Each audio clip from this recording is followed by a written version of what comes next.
প্রাণনাথ আমার কুঞ্জের সামনে থেকে ওই রাধার কুঞ্জে চলে যায়। কেন সখী, আমি কি তাকে ভালোবাসি না? বল না সখী, আমি কি তাকে ভালোবাসি না? তাকে কি ভালোবাসার অধিকার আমার নেই? কেন সে আমার কুঞ্জে আসে না বলতে পারিস? সেই শিশুকালে থেকে আমারও তো এই মনকুঞ্জটা সাজিয়েছি তার সেবায় লাগাবো বলে, কিন্তু কই বধূ তো আসে না।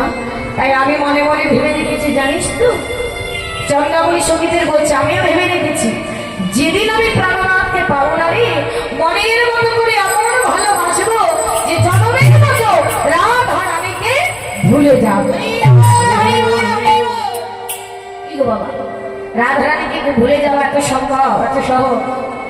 রাধার গোবিন্দ কেউ আলাদা নয়, রাধা রানী আর গোবিন্দ আলাদা কেউ নয়, তারা একই জনা। বলে না রাধা কৃষ্ণ একই আত্মা, দুই দেহ ধরে, দুটি দেহ ঠিকই, কিন্তু আত্মা তাদের একটি। কেন বলুন তো? কারণ আমার রাধা রানী অন্য কোথাও থেকে আসেনি, গোবিন্দের স্বয়ং বাম অঙ্গ থেকে সৃষ্টি। আল্লাহ তিনি শক্তির আসেন, স্বয়ং নিজের বাম অঙ্গ থেকে রাধা রানীকে সৃষ্টি করেছে সহসখীগণ। আরে সে কি আলাদা হতে পারে বাবা? পারে না। আমি নিজেকে নিজে ধরলে কোনো অপরাধ নেই, নিজেকে জড়ায় ধরলে কোনো অপরাধ নেই, কারণ এই দেহটা আমার, তাই না? তাহলে আজ রাধারানীও তারই অংশ, তারই সব। তাই আমার বধূর কিছু হলে রাধারানী বোঝে, আর রাধারানীর কিছু হলে বধূ বুঝতে পারে। তাই আজকে বললেন তবু চন্দ্রাবলী, সেও তো ভক্ত মা, সেও তো বাসনা করেছে গোবিন্দ চরণ পাবে। যেমন শুধু চন্দ্রাবলী নয়, আমরা সবাই বাসনা করি যে একটু যদি বধূকে পেতাম, একটা রজনী যদি তার চরণ আমরা পেতাম, জন্মে জন্মে না পাই একটা রাজনী, একটা কিন্তু সময়ের জন্য যদি তোমার ওই রামের চরণটায় নয়নে একবার দেখতে পেতাম, তাহলে এই জন্মে আর কিছু চাইবে বধূ, আর কিছু চাই না আমার। তাই চন্দ্রাবলীও সেই বাসনা, বধূর চরণ পাবে। আর বাসনা করতে করতে মাগো ধীরে ধীরে দিনটা হয়ে গেল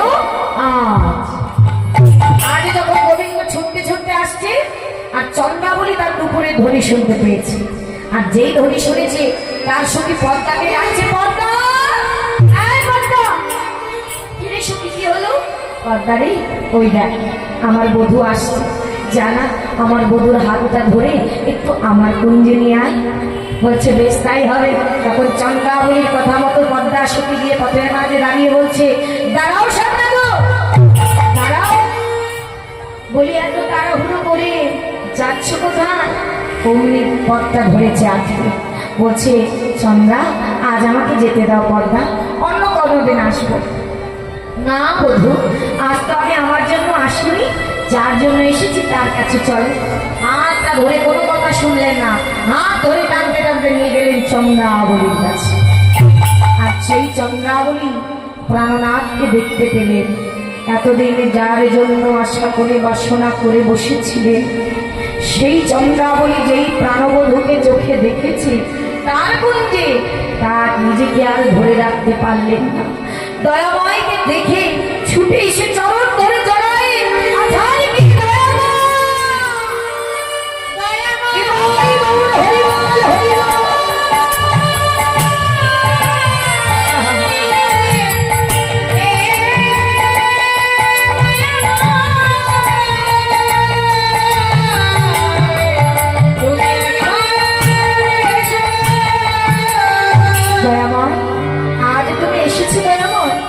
আমি যে তোমার জন্যই অপেক্ষা করেছিলাম। ভগবান বললেন চন্দ্রে আজ নয়, আজ আমাকে যেতে দাও, আমি অন্য কোনো দিন আসবো। না না বধূ, এই তুমি কি বলছো? এত কষ্ট করি এত দিন পর তোমার চরণ পেলাম, আর আজ তুমি বলছো তোমাকে আমি যেতে দেব? না না না, আজ আমি তোমাকে যেতে দেব না। এই আমি তোমার চরণ ধরেছি, কিছুতেই তোমাকে আমি ছাড়বো না। আজ মনের মতো করে আমি তোমাকে সেবা পূজা করব, আমি তোমাকে ভালোবাসবো, আমি তোমার চরণ ধোয়াবো। প্রভু তুমি যেও না, এই অভরাকে ফেলে আজ যেও না। দেখুন মা কি করছে, শুধু নয়নের জলে কাঁদছে আর চরণ ধোয়াচ্ছে। ভগবান দেখুন এই জগতের সব কিছু সইতে পারে না, সইতে পারে না কেবল দুষ্ট একটি হলো কারোর মনের অহংকার, আরেকটি হলো কোন ভক্তের চোখের জল। কোন ভক্ত যদি প্রকৃতভাবে নয়নের জলে একবারে তাকে ডাকে, ভগবান যে তাকে ছেড়ে আর কোথাও যেতে পারে না। তার দৃষ্টান্ত আছে খুবই সুন্দর, একটু মন দিয়ে শুনবেন যে প্রকৃতভাবে ভগবানকে আমরা কি দিয়ে ডাকলে সে সাড়া দেবে, আর ভগবানও বা আমাদের কাছে কি চায়।